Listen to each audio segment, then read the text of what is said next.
सिंह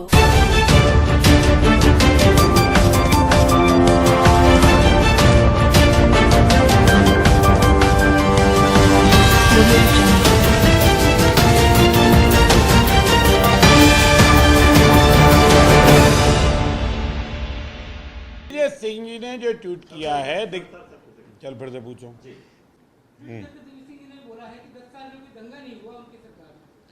देखिए, 10 साल में दिग्विजय सिंह जी की सरकार में इसलिए दंगा नहीं हुआ कि दंगा ही शासन कर रहे थे। जब उनके खिलाफ कोई थाने जाने की हिम्मत ही नहीं जुटा पाता था, उनके अपराधों के खिलाफ कोई लड़ने का सामर्थ्य नहीं जुटा पाता था, हिंदुओं को बोलने की आज़ादी नहीं थी, हिंदुओं के मंदिरों पर जबरन कब्जे हो गए, स्टेडियमों में मस्जिदों के निर्माण हो गए, सिम्बी का नेटवर्क पूरे प्रदेश में फल फूल रहा था, दिग्विजय सिंह दाल चावल खिला रहा था उनको, और इसलिए दिग्विजय सिंह के शासनकाल में सिम्बी का आतंक था, चंबल में डाकुओं का आतंक था, और उनके स्वयं के मंत्री का गला काट दिया गया था नक्सलाइटों द्वारा। गौ माता की काटने की हत्याएं सर चढ़कर बोल रही थी। हुआ तो गंजवासोदा में आगजनी उनके ही शासनकाल में हुई, गौ माता की हत्या में, जिसमें आज जो हमारे मुख्यमंत्री हैं शिवराज सिंह चौहान जी, उस समय उन्होंने उस बात का विरोध लेकर पद यात्रा की थी। और इसलिए दिग्विजय सिंह जी का जो शासन था वो ये मान लें कि बाबर और औरंगजेब के शासन की तरह था। जैसे बाबर और औरंगजेब के शासन में कोई फरियादी नहीं था और किसी की फरियाद सुनी नहीं जाती थी, जो फरियाद करने जाता था उसको मार दिया जाता था। अब दंगे या प्रतिकार इसलिए होता है कि हिंदू पिटना नहीं चाहता, कोई पीटता है तो उसका प्रतिकार करता है, कोई मंदिर पर सवाल खड़े करता है तो उसका वो जवाब देता है, जवाब देता है तो रिएक्शन हो गया। पहले तो मस्जिद दिखती थी तो जुलूस रुकवा देते थे, यहां से जुलूस नहीं जाएगा, मस्जिद के सामने से क्यों नहीं जाएगा, मस्जिद के सामने से बिल्कुल जुलूस जाएगा। और इसलिए जब मंदिर के सामने से मुसलमानों का जुलूस जा सकता है तो मस्जिद के सामने से हिंदुओं का जुलूस भी जा सकता है, रामनवमी का जुलूस भी जाएगा, महावीर जयंती का जुलूस भी जाएगा, बौद्ध पूर्णिमा का जुलूस भी जाएगा, गुरु नानक जयंती का जुलूस भी जाएगा।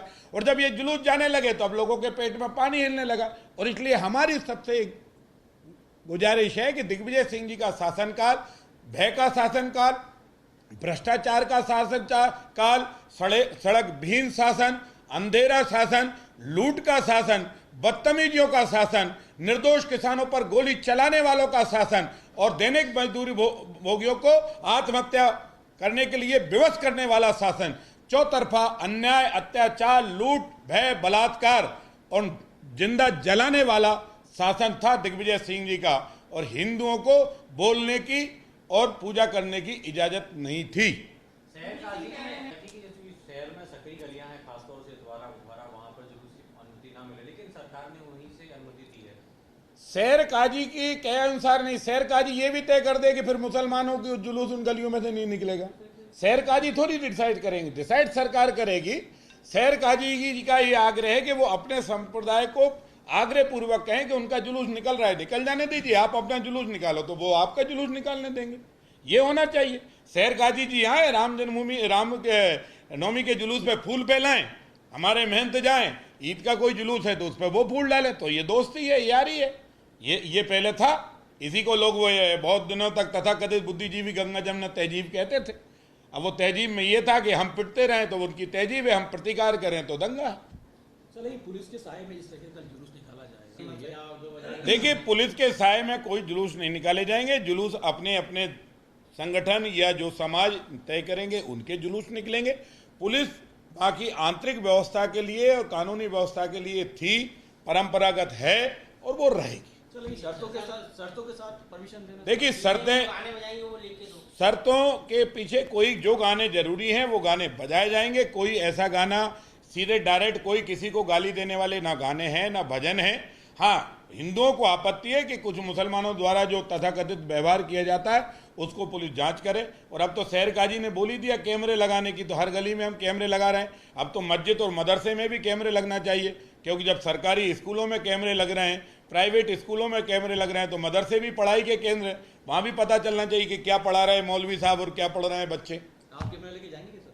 हाँ, मदरसे में कैमरा नहीं, हम क्यों कैमरे लेके, ये खुद लगवा रहे हैं। मौलवी साहब ने बोला कि कैमरे लगाए जाएं, हमने स्वागत किया है कि लगाओ कैमरे, जरूरत पड़े शासन भी मदद करे। हर गली चौराहे, हर विद्यालय में, हर मदरसे में, हर मस्जिद में कैमरे लगें, सबकी गतिविधियां क्लियर हों। जब पाक साफ इरादे सबके हैं, नेक इरादे सबके हैं, हिंदुस्तान के लिए सब लड़ना मरना चाहते हैं, तो सब मिलकर सर, पीएफआई का मामला सामने आया है अभी आज एक मुद्दे, एक विषय, एक एक एक एक एक एक कि भाजपा ये जानती है पत्थर उछालने से ही कुर्सी मिलती है और जज्बातों का सामर्थ्य पे राजनीति करती है। दिग्विजय सिंह जी अगर ये जानते हैं तो 47 का विभाजन किसने किया? तब तो हमारी हैसियत ही नहीं थी, तब तो आपके ही पुरखे राज में थे। तब पत्थर उछालने वाले कौन थे और सिंध से पिटने वाले कौन थे? तो सिंध में पिटने वाले हिंदू थे, मरने वाले हिंदू थे। तब चूंकि ना हिंदू की चीख सुनी जा रही थी, ना हिंदू का लहू देखा जा रहा था। तो दिग्विजय सिंह जी, भागलपुर के दंगे किसने कराए? आपके ही शासनपुर में हुए। भिवंडी के दंगे किसके शासन में हुए? आपके ही शासनकाल में हुए। नागपुर में दंगे किसके शासनकाल में हुए? आपके शासनकाल में हुए। कौन सा प्रदेश गिनाऊं जो नहीं हुए? आज भी पश्चिम केरल के अंदर हिंदुओं के मंदिर क्यों जलाए जा रहे हैं? क्योंकि आपके प्यादों का शासन है। जहां जहां हिंदुओं पर अन्याय अत्याचार इसलिए होता है क्योंकि आप कट्टरपंथियों का समर्थन करते हो। आपका शासन गिन लो या आपके पूर्वजों का शासन गिन लो, पूरा शासन हिंदुओं के खिलाफ और हिंदुस्तान के खिलाफ रहा। मूल समाज को आपने भगने के लिए, पलायन करने के लिए विवश किया और अपराधियों को आपने स्थापित किया। इसी का परिणाम है कि कश्मीर का हिंदू दर दर की ठोकरें खा रहा है और गुंडे मवाली उनकी प्रॉपर्टी पर कब्जा जमाए बैठे।